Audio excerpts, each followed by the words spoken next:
सबसे पहला बिंदु आता है कि सर याद नहीं रहता है ना। अब आखिर कितना याद रहेगा? आपको पता है कि दिमाग की एक कैपेसिटी है और बड़ा खूबसूरत विशेषता एक मस्तिष्क में डाली गई कि वो भूल जाता है, क्योंकि सब कुछ याद नहीं रहता और लंबे समय तक याद नहीं रहता, किसी को भी नहीं रहता। ये बात केवल आपकी नहीं है, ये हर व्यक्ति की बात है। हर व्यक्ति भूलता है और ठीक तरीके से भूलता है। किसी को बहुत याद नहीं रहता, इंस्टेंट पढ़ा हुआ होता है तो याद रहता है। अब कई बार क्या होता है, जैसे अपना जो कोर्स है हिस्ट्री पॉइंट का, वहाँ पे कई बार बच्चे मुझे मैसेज बॉक्स में कोई डाउट पूछते हैं तो मैं खुद भूल जाता हूँ, मैंने पता नहीं क्या पढ़ा है। तब मैं उस बच्चे को वापस मैसेज भेजता हूँ कि आप मेरा लिखवाया वो मुझे भेजिए, फिर आपका भेजिए, तब मैं आपका स्पष्टीकरण दे पाऊंगा। ऐसा क्यों कहता हूँ? क्योंकि मैं भी भूल गया हूँ, 5-6 महीने पहले की क्लास ली हुई है। तो हर व्यक्ति भूलता है, आप ये सामान्य समस्या है और ये सब जगह रहती है, क्योंकि स्मृतियाँ जो हैं, स्मृति क्षमता सीमित है और विस्मृत होने की एक विशेषता है जो होती रहेगी। आप कितना भी पढ़ लो, आप भूलोगे, ये तय बात है। और ये सबके साथ है, आप ये मत सोचना कि केवल आपके साथ है। अब बिंदु ये आता है कि इस स्थिति से निकले कैसे। हालांकि ये स्थिति गलत नहीं है, क्योंकि सबके साथ है तो फिर सब बराबर हो गए, ठीक है। अब निकले कैसे? इससे निकलने की जरूरत ही नहीं। मैं तो सिर्फ एक कहता हूँ स्टूडेंट को कि अगर आप रिवीजन करते हैं ना, अगर किसी सामग्री को बार बार पढ़ते हैं, 1 बार 2 बार 3 बार 4 बार, जितनी बार पढ़ते हैं उतनी बार आपको कुछ कुछ एक्स्ट्रा याद होता जाता है। जैसे मान लो कि आप रूस की क्रांति पढ़ ली। अब रूस की क्रांति में आपने जैसे 1905 की क्रांति पढ़ी, तो पहली बार पढ़ोगे तो आपको सिर्फ यही याद रहेगा कि 1905 की क्रांति, फादर गोपेन, ब्लडी संडे, है ना, और ड्यूमा का गठन किया, जार निकोलस था, ये सब छोटे मोटे मोटे पॉइंट याद हो जाएंगे। जब आप उसको दूसरी बार पढ़ोगे तब उसमें थोड़ा सा एडवांस याद होगा कि क्रांति के कारण क्या थे, फिर क्रांति के अंतर्गत विंटर पैलेस की तरफ यात्रा की गई, पेट्रोग्राड का क्या महत्व था, निकोलस ने कौन कौन से सुधार किए, क्रांति रुकी कैसे, अक्टूबर मैनिफेस्टो क्या है, ये सब पता चलेगा। फिर आप जब तीसरी बार रिवीजन करेंगे तब आपको थोड़ा सा और डेप्थ में पता चलेगा कि अक्टूबर मैनिफेस्टो में क्या क्या डिमांड्स थी, कॉन्स्टिट्यूशन कैसे लगा, ड्यूमा का गठन किया गया। ड्यूमा निम्न सदन था, उच्च सदन क्या था, स्टेट काउंसिल था, सेनेट होती थी, राजा को परामर्श देती थी। ये तीसरी बार जब आप कर रहे होंगे तब पता चलेगा। जब आप चौथी बार पढ़ेंगे उसी बिंदु को वापस, जब आपका चौथा राउंड आएगा जब भी रूस की क्रांति पे, तब आपको पता चलेगा कि ड्यूमा थी, ड्यूमा के 4 सेशन हुए, उन 4 सेशन में क्या कुछ था, ये सब बातें पता चलेगी ड्यूमा के बारे में। फिर उसमें पहले 2 में कैडेट बहुमत में थे, तीसरे और चौथे में अक्टूबरिस्ट बहुमत में थे। मतलब ये सारी बातें आपको चौथे 5वें डिवीजन में पता चलती है और आपको समझ में आती है। तो इसलिए कहते हैं कि ये जितना अधिक होगा उतना नया नया आप सीखते जाओगे और वो चीज़ें आपके मस्तिष्क में बैठती जाएगी। याद ऐसे होता है, अगर आप 1 बार 2 बार 3 बार पढ़ने के बाद अगर आप दावा करेंगे कि मुझे याद क्यों नहीं हुआ, तो आप गलत दावा कर रहे हैं। क्यों?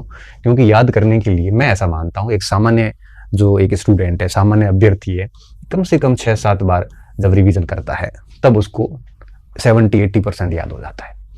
और इससे अधिक वैसे ही कुछ याद होता नहीं है, 70% याद हो जाता है फिर वो, लेकिन उसका सब्जेक्ट के प्रति कंसेप्ट ऐसे अच्छे विकसित हो जाते हैं, उसकी टॉपिक के प्रति क्लैरिटी इतनी अच्छी हो जाती है कि वो ऑप्शन देके एलिमिनेट करने की ताकत बढ़ती जाती है। अब जो 6ठी-7वीं बार भी आपको 100% याद नहीं होगा, याद फिर भी आपको, मैं जनरली कहता हूँ 1 बार में 10%, 2 बार में 20%, 3 बार में 30%, जनरली ऐसा मैं कहता हूँ कि इतना याद होता है।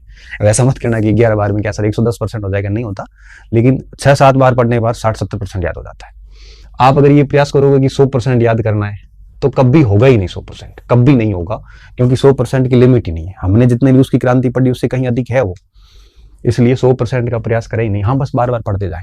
60-70% अगर याद हो गया तो 30% आपका लॉजिक काम करने शुरू कर जाते हैं, क्योंकि एक मुद्दे पर 60-70% तक अगर आपकी क्लैरिटी है ना, तब आप प्रश्न देखने के बाद विकल्प को आराम से एलिमिनेट करके और आप उत्तर निकाल सकते हैं, है ना।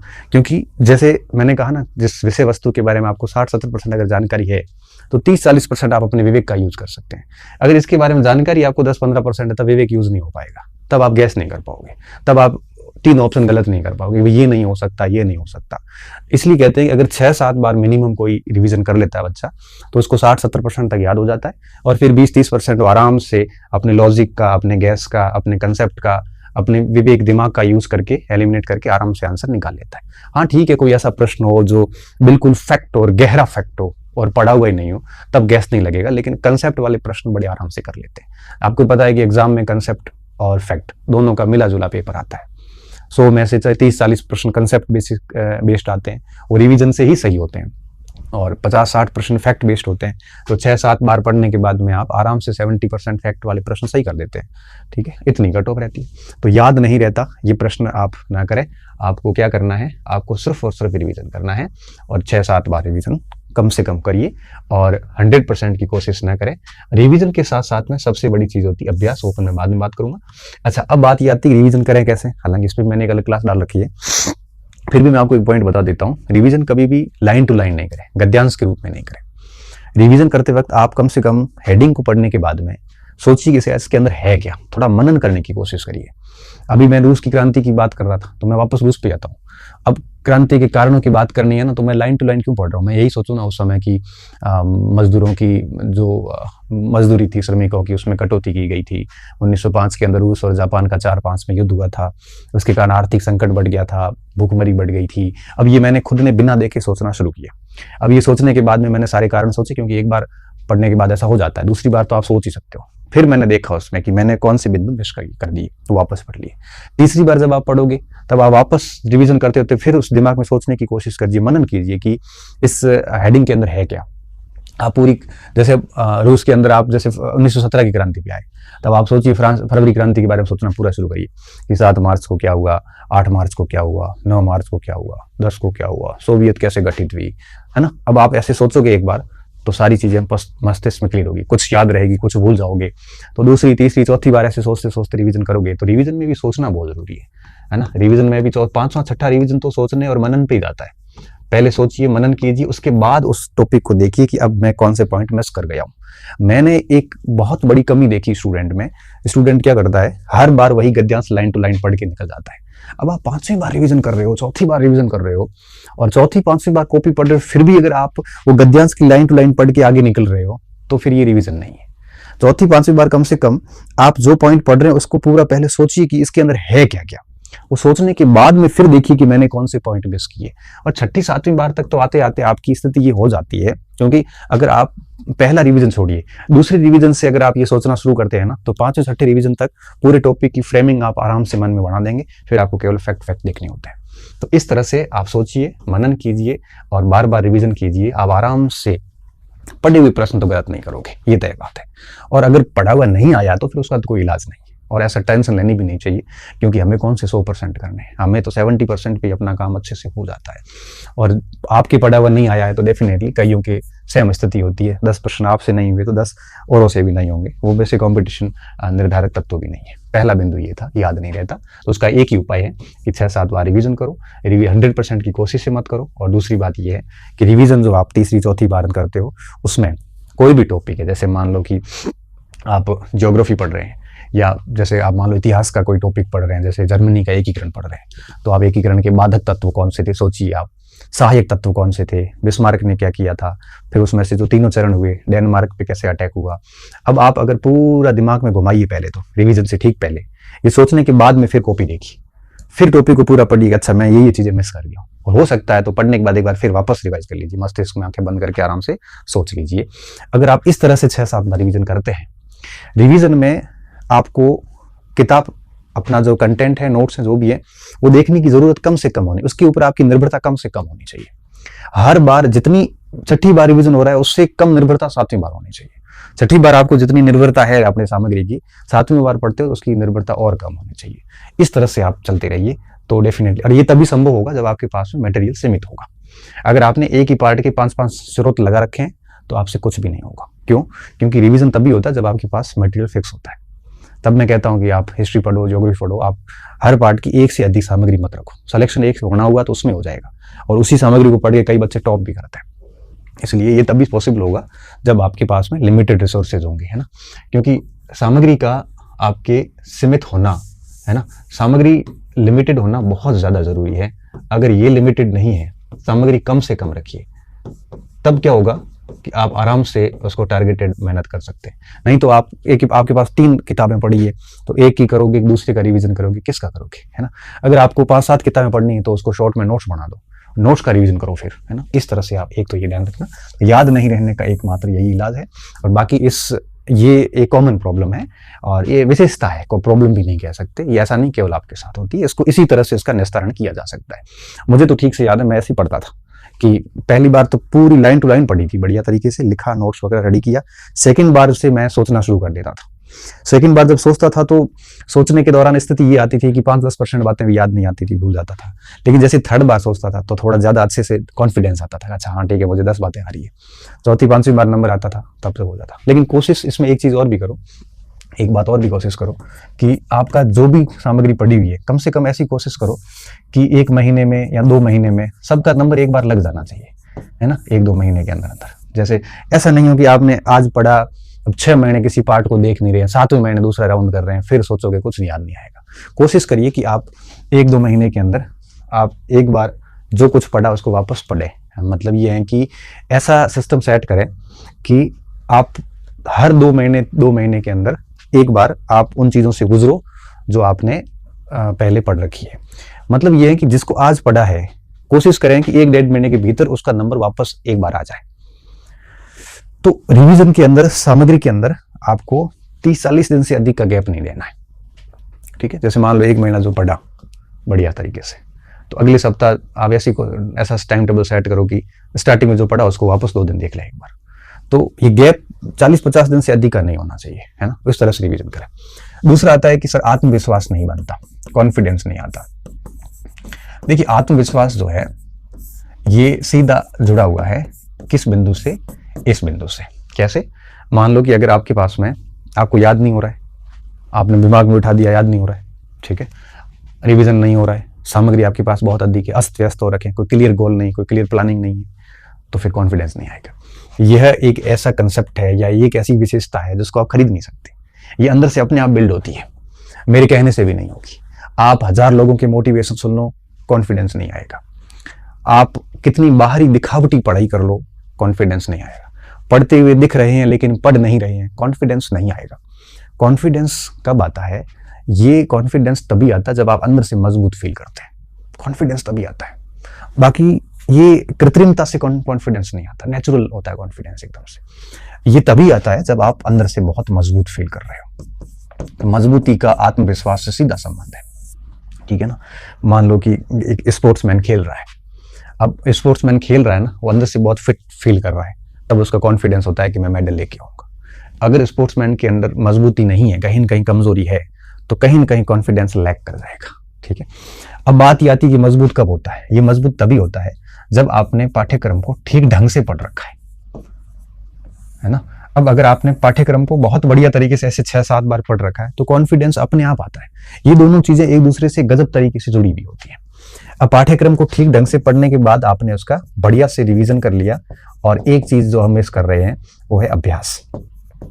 अभ्यास कर लिया। अगर आपने ये 3 चीजें करनी शुरू कर दी और 4-5 महीने अगर ये बिंदु रहे तो कॉन्फिडेंस अपने आप आता है। आपको मैं बता रहा हूँ कि आप जैसा मैंने आज कहा ऐसा 2-3 महीने करके देखिए, कॉन्फिडेंस अपने आप छलकेगा, आपके चेहरे पे चमक आनी शुरू हो जाती है, अंदर से लगने लग जाता है कि हाँ अब मैं कर लूंगा। 10 बार फेल हुआ व्यक्ति भी अगर बढ़िया तरीके से तैयारी, अपनी कमियों को दूर करके काम शुरू करता है तो उस व्यक्ति को भी 2-2.5 महीने के अंदर अंदर कॉन्फिडेंस आ जाता है और फिर वो उसके साथ कॉन्फिडेंस के साथ लग जाता है। अब देखो पाठ्यक्रम पढ़ लिया, उसका ये इस तरह से 5-6 बार रिवीजन कर लिया, और अब आप बात आती अभ्यास की। अभ्यास के लिए प्रीवियस ईयर्स क्वेश्चन सबसे बढ़िया ऑप्शन होता है, इससे बढ़िया कुछ भी नहीं है, ये लेके आइए आप। फिर जैसे मान लो कि मैं रूस की क्रांति की बात कर रहा हूँ, उसी का उदाहरण आगे देता हूँ। अब आपने जब पहली बार रूस की क्रांति पढ़ी, पहली बार जैसे आपने मेरे नोट से पढ़ ली या फिर आपने किताब से पढ़ ली, पढ़ने के बाद आप क्या करो, रूस की क्रांति से रिलेटेड जो भी प्रश्न है, आजकल मार्केट में सारी किताबें ऐसी आ गई है जिसमें टॉपिक वार प्रश्न दिए हुए, मैंने भी वो जारी कर रखी है, सबने कर रखी है। अब आप क्या करो, रूस की क्रांति के अंदर जो भी 17-80 सवाल पहले हुए पूछे हुए वो भी, अभ्यास वाले भी सारे सोल्यूशन कर लो। मुझे पता है कि उस समय आपको 20 प्रश्न भी नहीं आएंगे क्योंकि पहली बार पढ़ा है। सवाल सोल्व कर लिए, सोल्व करने के बाद में आपने जो टॉपिक लिखा है, पहले तो टॉपिक पूरा लिख लीजिए, लिख नहीं रहे तो कोई बात नहीं, पढ़ लीजिए, पहले पूरा पढ़ लिया, फिर सवाल देख लो। सवाल देखने के बाद इंस्टेंट उसी समय वापस टॉपिक पढ़ लो एक बार। इससे क्या होगा, इससे आपको उन क्षेत्रों का आइडिया होगा जहां जहां से सवाल बनता है। दूसरा, आपको प्रश्नों की प्रकृति समझ में आएगी कि किस जगह से कैसा प्रश्न बनता है। मुझे अच्छे से याद है कि कुछ गद्यांश आते थे पहले, कि गद्यांश देख के उत्तर करो, ऐसा प्रश्न आपने देखा होगा, अनसीन पैसेज आते थे। तो उसमें 2 टाइप के स्टूडेंट होते थे। स्टूडेंट क्या करते थे, पहले गद्यांश पढ़ते थे, फिर प्रश्न सॉल्यूशन करते थे। तो प्रश्न सॉल्यूशन होता नहीं था उससे। आज भी आईएएस प्री में सी सेट में आता ही है। मैं क्या करता था, मैं पहले प्रश्न पढ़ता था, उसके बाद गद्यांश पढ़ना, ताकि अपने आप पता चल जाता था। तो इसमें मुझे फिर दिक्कत आनी शुरू हुई। तब मैंने क्या किया, पहले गद्यांश पढ़ा, फिर प्रश्न पढ़े, फिर वापस गद्यांश पढ़ा, तब आराम से प्रश्नों के उत्तर निकल गए। क्योंकि मुझे पता चल गया कि इस क्षेत्र से ऐसे ऐसे प्रश्न आते हैं। देखो, अगर आप निबंध की तरह पढ़ रहे हैं अपने कोर्स को, और अगर आप अभ्यास नहीं कर रहे हैं, प्रीवियस ईयर्स क्वेश्चन से नहीं निकाल रहे हैं, तो दिक्कत क्या आएगी? दिक्कत यह आएगी, आपको आइडिया भी नहीं होगा कि इसका सवाल आता कैसे है। प्रश्नों की प्रकृति को समझने के लिए और किस बिंदु से, किस अध्याय से, किस चैप्टर से कैसे प्रश्न बनते हैं, उसके लिए इसका अभ्यास करना बहुत जरूरी है। अच्छा, अब आपने पहली बार में प्रश्न देख लिए, पहले टॉपिक तैयार किया, फिर प्रश्न देखे, फिर वापस एक बार देख लिया, फिर 15-20 दिन बाद उस टॉपिक का वापस नंबर आया, तब आप किसी दूसरी किताब से फिर अभ्यास, ऐसे नोट्स तो है ही अपना, उसको पढ़ लिया, फिर किसी दूसरी किताब से पुराने प्रश्न वगैरह जो भी फिर मिलाए। तब देखना, पहले अगर आपने 10 सवाल किए थे, फिर 20 सही करोगे, और आपको पता चलता जाएगा कि किस टॉपिक में क्या क्या चीजें महत्वपूर्ण है। अच्छा, और जैसे जैसे अधिक प्रश्न सही होंगे, वैसे वैसे आपका अंदर से मजबूती फील होती है कि हाँ, अब मेरा चीजें ठीक चल रही है। और जब मजबूती फील होगी तो ये अपने आप आएगा। ये कोई ऐसा नहीं है कि ये आ जाता है, लेकिन ये 2-3 महीने बढ़िया अच्छे से पाठ्यक्रम, रिवीजन, अभ्यास इस शैली से चलते हैं तो डेफिनेटली आत्मविश्वास आ जाता है। बाकी ये मोटिवेशन सुनने से, प्लानिंग करने से, टाइम टेबल बनाने से ये नहीं आता। आप यूट्यूब की वीडियो देखने से, चैटिंग करने से, मोटी मोटी बातें करने से, अपने डेकोरम बढ़ाने के लिए झूठ बोलने से, पढ़ाई के दिखावे करने से, शो ऑफ करने से, पढ़ नहीं रहा है, पढ़ाई करने का ढोंग करने से कॉन्फिडेंस नहीं आएगा। ये परीक्षा के गेट तक रहेगा, अंदर से बहुत कमजोरी फील होती है। और जिस दिन सब्जेक्ट बहुत मजबूत होता है ना, उस दिन व्यक्ति छलकता नहीं है, बहुत गहराई वाला व्यक्ति होता है और बहुत आराम से अपना काम करके आ जाता है। इसलिए इसके लिए आपको सीरियस प्रिपरेशन करनी पड़ती है, तब जाके आपको कॉन्फिडेंस आ जाता है। तीसरा प्रश्न रहता है, सर टेस्ट सीरीज में नंबर है वो कम आ रहे हैं। ये प्रश्न था पीछे कुछ बच्चों का। तो देखो, कोई दिक्कत नहीं, टेस्ट सीरीज आप मार्क्स के लिए नहीं दे, अंकों के लिए मत दो, आप रैंक के लिए मत दो। टेस्ट सीरीज आपको सिर्फ इसलिए देनी है कि पढ़ा हुआ है तो थोड़ा अभ्यास कर लें बस। रैंक कम आ रही है कोई बात नहीं, नंबर कम आ रहे हैं कोई बात नहीं, आप थोड़ा उसको हर बार 2, 4, 5 नंबर बढ़ाने की कोशिश करें। नहीं है तो भी कोई बात नहीं। क्यों? क्योंकि टेस्ट सीरीज कई बार टेस्ट सीरीज बनाने वाले लोगों की योग्यता और उनका पैटर्न और आरपीएससी का पैटर्न अलग होता है। कई बार वो उलूल जुलूल फैक्ट यूं ही पूछ लेते हैं जिसका कोई संबंध नहीं होता। लेनिन की माँ का नाम पूछेंगे तो हम भी गलत करके ही आएंगे। आपको डाउट हो जाएगा कि यार मुझे रूस की क्रांति आती ही नहीं है, जबकि लेनिन की माँ का नाम कौन परीक्षक पूछता है।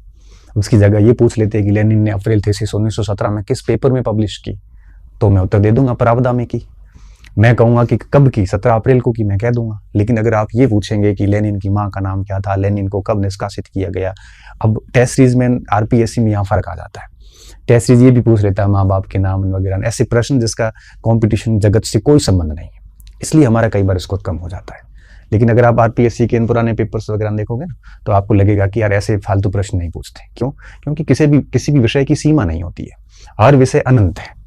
अगर आप ऐसे इमर्जिंग ऐसे फैक्ट याद कर कितने सारे कर लोगे, सीमा क्या है इसकी? आरजी भंडारकर पे प्रश्न बना रहे हैं, अगर उसका मुख्य प्रश्न है 2-4 बढ़िया बढ़िया प्रश्न तो हो जाएंगे। अब भंडारकर के बारे में अगर अंदर से आके उसके जीवन से पूछोगे तो नहीं हो पाएगा। तो टेस्ट सीरीज में कई बार नंबर कम आने का कारण ये होता है कि टेस्ट सीरीज बनाने वाले जो लोग हैं वो पेपर भी ऐसा ही बनाते हैं कि ताकि इसके नंबर कम आए, उलूल जुलूल फैक्ट लगा देते हैं। और मैं आपको विश्वास के साथ कह सकता हूं कि जिन पेपर्स में आपके नंबर नहीं आते, आउट ऑफ कंटेक्स्ट प्रश्न होते हैं, वही 10-15 दिन बाद वही पेपर आप टेस्ट सीरीज लेने वालों से वापस करवा दो, उनको खुद को नहीं आएंगे। तो कई बार आरपीएससी पैटर्न को टेस्ट सीरीज संचालक टच नहीं कर पाते हैं। आरपीएससी का एक पैटर्न रहता है जिसमें 40-50% सवाल सरल होते हैं, 10-20% ठीक होते हैं, 10-1% बहुत टफ होते हैं, 50-60% कंसेप्ट, 40-50% कंसेप्चुअल होते हैं, कुछ फैक्चुअल होते हैं। एक ठीक सा मिश्रण होता है और सभी चैप्टर होते हैं, हर चैप्टर से 1-1, 2-2 प्रश्न लिए जाते हैं। ये आरपीएससी का पैटर्न है। अब ये कोचिंग संचालकों के द्वारा जो टेस्ट चलाई जाती है वो टॉपिक टेस्ट होते हैं। अब एक टॉपिक से ही 100 प्रश्न बनाने हैं तो फिर ये ऐसे सारे उलूल जुलूल सवाल बढ़ेंगे, इसलिए फिर नंबर कम आ जाते हैं। फिर ये लोग सारे 100 कठिन बनाने की कोशिश करते हैं, कंसेप्चुअल बनते नहीं है तो 100 के 100 फैक्चुअल बनाने की कोशिश करते हैं।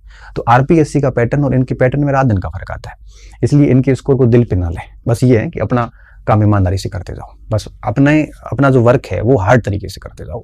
बाकी नंबर टेस्ट में आना, अच्छे नंबर आना, टेस्ट में पहली रैंक लाना, कोई गारंटी नहीं है कि आरपीएससी में आपकी रैंक लगे।